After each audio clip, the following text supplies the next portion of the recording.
বাংলাদেশের রাজনীতির দিকে তাকালে বেশ কিছু ইন্টারেস্টিং প্যাটার্ন কিন্তু চোখে পড়ছে ইদানিং। হুম।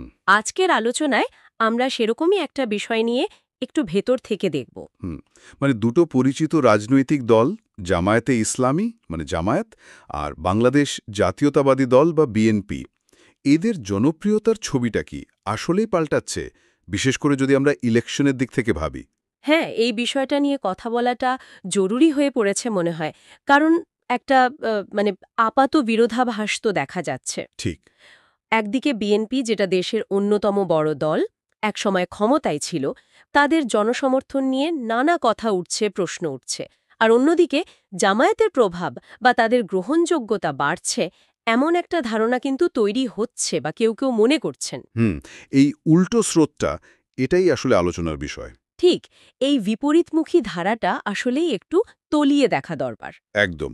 আর দেখুন, আমাদের এই যে বিশ্লেষণ, এটার মূল ভিত্তি কিন্তু একটা লেখা। শিরোনামটা ছিল এরকম: বাংলাদেশের রাজনীতিতে জামায়াত বিএনপির জনপ্রিয়তার গতিপথ।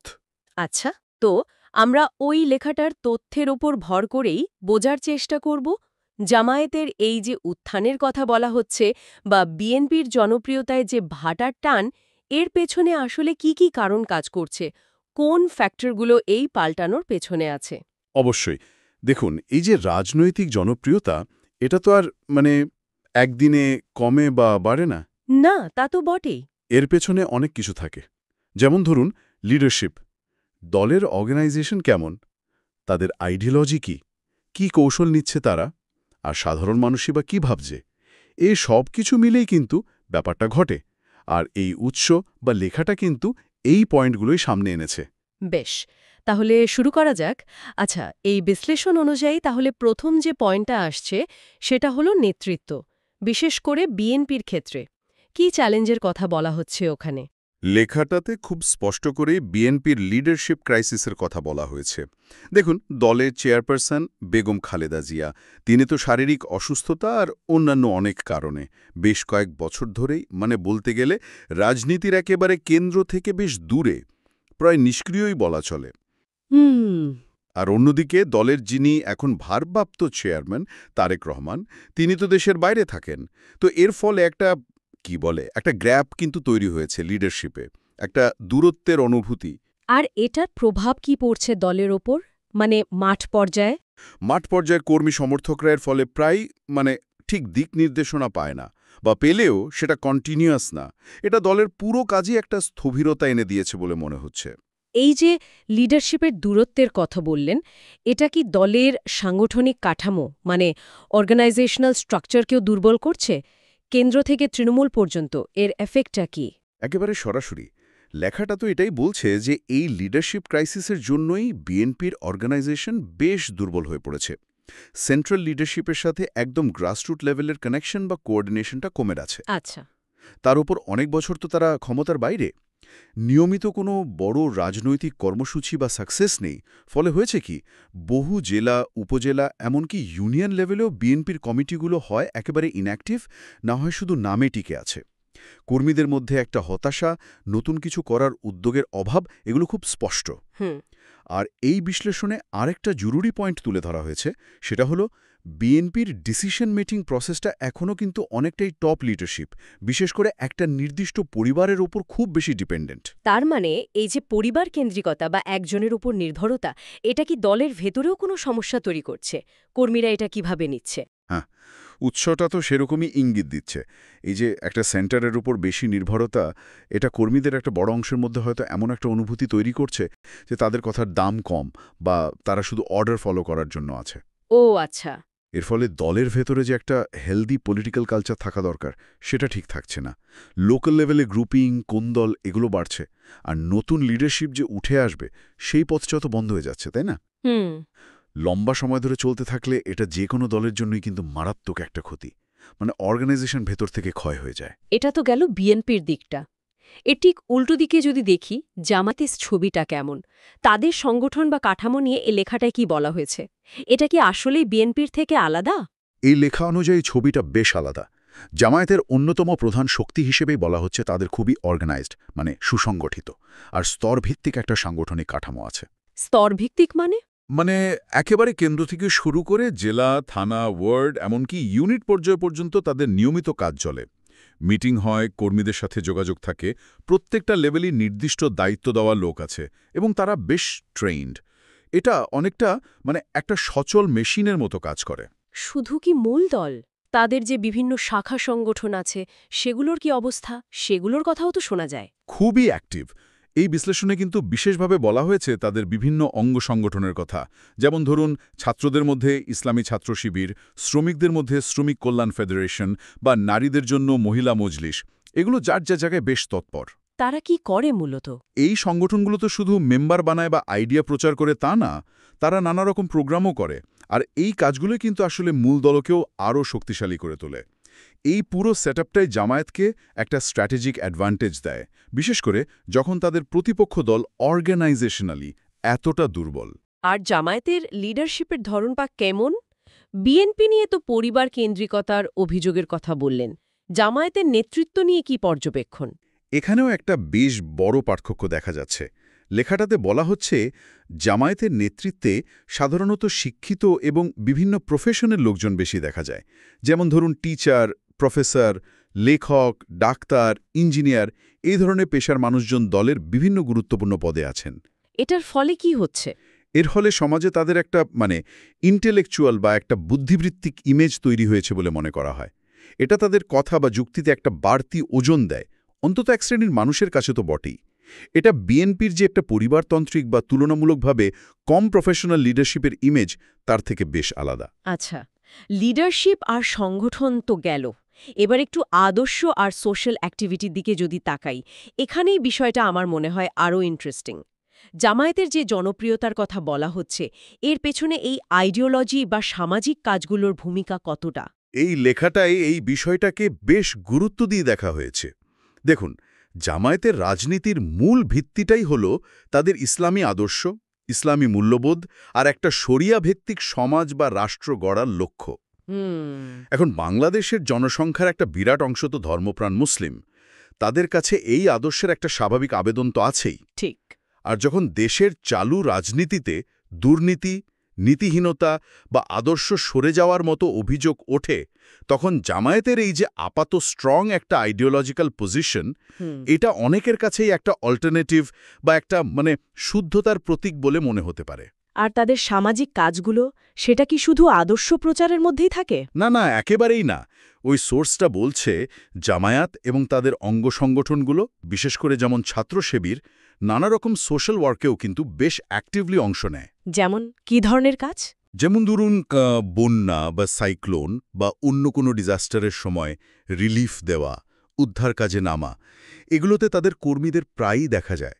এছাড়া তারা নিয়মিত ব্লাড ডোনেশন ক্যাম্প করে, শীতে কাপড় দেয়, গরিব ছাত্রছাত্রীদের বইপত্র দেয়, কোথাও কোথাও হয়তো কম খরচে বা ফ্রিতে হেলথ চেকআপ বা চিকিৎসার ব্যবস্থাও করে। এই কাজগুলো কি আসলেই তাদের ইমেজ বিল্ডিংয়ে এতটা হেল্প করছে? সাধারণ মানুষ এগুলোকে কিভাবে দেখে? হ্যাঁ, বিশ্লেষণটা কিন্তু জোর দিয়েই বলছে যে এই সোশ্যাল অ্যাক্টিভিটিগুলো সাধারণ মানুষের মধ্যে, বিশেষ করে একেবারে তৃণমূল পর্যায়ে, জামায়াতের একটা পজিটিভ ইমেজ তৈরি করতে বিরাট হেল্প করছে। কিভাবে? দেখুন, মানুষ যখন দেখে যে তাদের বিপদের সময় বা প্রয়োজনের সময় একটা দলের কর্মীরা কোনো স্বার্থ ছাড়া এগিয়ে আসছে, তখন তো স্বাভাবিকভাবেই তাদের প্রতি একটা সিম্প্যাথি বা একটা আস্থা তৈরি হয়। তা তো হয়ই।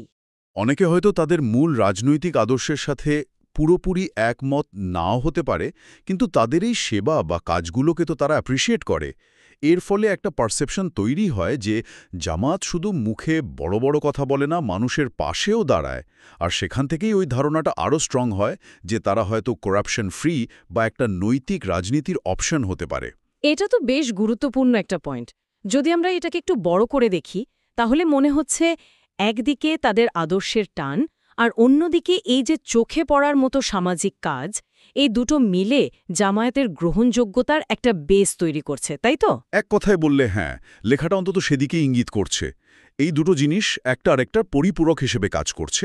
আইডিয়া মানুষকে টানছে, আর সোশ্যাল ওয়ার্ক সেই টানটাকে একটা বিশ্বাসের রূপ দিতে হেল্প করছে। বেশ, এবার তাহলে আবার একটু বিএনপির দিকে ফিরি। তাদের ইমেজ বা ভাবমূর্তির ক্ষেত্রে কি পর্যবেক্ষণ উঠে এসেছে? একটা সময় তো বিএনপিকে জাতীয়তাবাদী মুক্তিযুদ্ধের পক্ষের শক্তি, যদিও এটা নিয়ে বিতর্ক আছে, তবে তাদের দাবি ছিল বা সাধারণ মানুষের দল, এরকম একটা শক্ত পরিচিতি দেয়া হতো। সেই জায়গাটা এখন কোথায় দাঁড়িয়ে? সেই পরিচিতিটা তো নিঃসন্দেহে সময়ের সাথে সাথে অনেকটাই মানে ফিকে হয়ে গেছে বা চ্যালেঞ্জের মুখে পড়েছে। এই বিশ্লেষণে বেশ কয়েকটা কারণের কথা বলা হয়েছে। প্রথমত, বিএনপি যখন ক্ষমতায় ছিল তাদের সরকারের বিরুদ্ধে কিন্তু ব্যাপক দুর্নীতি, অনিয়ম, স্বজনপ্রীতি, পাওয়ার অ্যাবিউজের অভিযোগ উঠেছিল। হ্যাঁ, সে সময় তো অনেক কথাই হয়েছে। ওই অভিযোগগুলো দলের ইমেজকে সাংঘাতিকভাবে ড্যামেজ করেছে। আর সেই ড্যামেজ থেকে তারা পুরোপুরি রিকভার করতে পেরেছে বলে মনে হয় না। মানুষের মনে একটা নেগেটিভ ধারণা কিন্তু রয়ে গেছে। দুর্নীতির অভিযোগ তো কম বেশি অনেক দলের বিরুদ্ধেই ওঠে।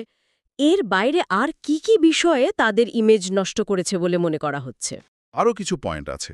যেমন ধরুন, জোটের রাজনীতিতে তাদের পজিশনটা প্রায় সময় ঠিক ক্লিয়ার না, বা অনেকে মনে করে সুবিধাবাদী। বিশেষ করে জামায়াতের সাথে তাদের যে জোট, সেটা নিয়ে দেশের ভেতরে তো বটেই, দেশের বাইরেও কিন্তু অনেক প্রশ্ন, অনেক সমালোচনা আছে। আচ্ছা। এই বিষয়টা বিএনপির নিজেদের যে একটা জাতীয়তাবাদী বা একটু লিবারেল ইমেজ ছিল বা আছে বলে তারা দাবি করে, সেটার সাথে কন্ট্রাডিক্টরি বলে অনেকে মনে করেন। হুম হুম। এছাড়া অতীতে সরকার বিরোধী আন্দোলনে তাদের কিছু ভায়োলেন্ট স্ট্র্যাটেজি নেওয়া, আবার পরে সেই আন্দোলনটাকে ঠিকমতো এগিয়ে নিয়ে যেতে না পারা, এটাও তাদের অর্গানাইজেশনাল উইকনেস আর পলিটিক্যাল ইম্যাচুরিটি দেখিয়েছে বলে অনেকে মনে করেন। মানুষ দেখেছে যে তারা আন্দোলন শুরু করে কিন্তু শেষ করতে পারে না, ফলে তাদের ওপর ভরসাটাও কমেছে। তার মানে একসময়ের যে একটা স্ট্রং ইমেজ ছিল, সেটা তারা ধরে রাখতে বা রিস্টোর করতে পারেনি? এই বিশ্লেষণ অনুযায়ী হ্যাঁ, সেটাই। সেই জনগণের দল বা জাতীয়তাবাদী শক্তি, এই আবেদনটা অনেকটাই কমে গেছে। বরং একটা ডিসঅর্গানাইজড, লিডারলেস আর কিছুটা দিশাহীন দল হিসেবেই অনেকে এখন বিএনপিকে দেখে। এটা তাদের জন্য অবশ্যই একটা বড় ক্রাইসিস। এবার একটু পলিটিক্যাল স্ট্র্যাটেজির দিকে তাকাই। বিশেষ করে নতুন জেনারেশন বা তরুণদের দলে টানার ক্ষেত্রে কার কৌশল কতটা কাজ করছে? বিএনপির কৌশলগত দুর্বলতা নিয়ে কি বলা হচ্ছে?